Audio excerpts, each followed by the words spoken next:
2. Courtship and Betrothal. Primitive marriages were always planned by the parents of the boy and girl. The transition stage between this custom and the times of free choosing was occupied by the marriage broker or professional matchmaker. These matchmakers were at first the barbers, later the priests. Marriage was originally a group affair, then a family matter. Only recently has it become an individual adventure. Coercion, not attraction, was the approach to primitive marriage. In early times, woman had no sex aloofness, only sex inferiority as inculcated by the mores. As raiding preceded trading, so marriage by capture preceded marriage by contract. Some women would connive at capture in order to escape the domination of the older men of their tribe. They preferred to fall into the hands of men of their own age from another tribe.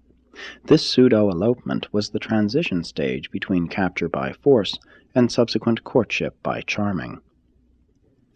An early type of wedding ceremony was the mimic flight, a sort of elopement rehearsal, which was once a common practice. Later, mock capture became a part of the regular wedding ceremony.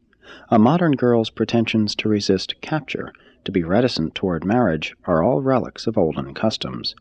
The carrying of the bride over the threshold is reminiscent of a number of ancient practices, among others of the days of wife-stealing.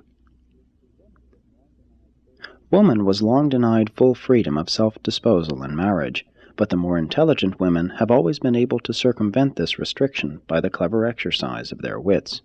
Man has usually taken the lead in courtship, but not always.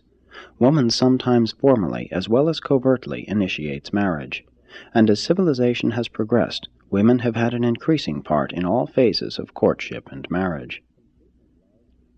Increasing love, romance, and personal selection in premarital courtship are an andite contribution to the world races. The relations between the sexes are evolving favorably. Many advancing peoples are gradually substituting somewhat idealized concepts of sex attraction for those older motives of utility and ownership. Sex impulse and feelings of affection are beginning to displace cold calculation in the choosing of life partners. The betrothal was originally equivalent to marriage, and among early peoples, sex relations were conventional during the engagement. In recent times, religion has established a sex taboo on the period between betrothal and marriage.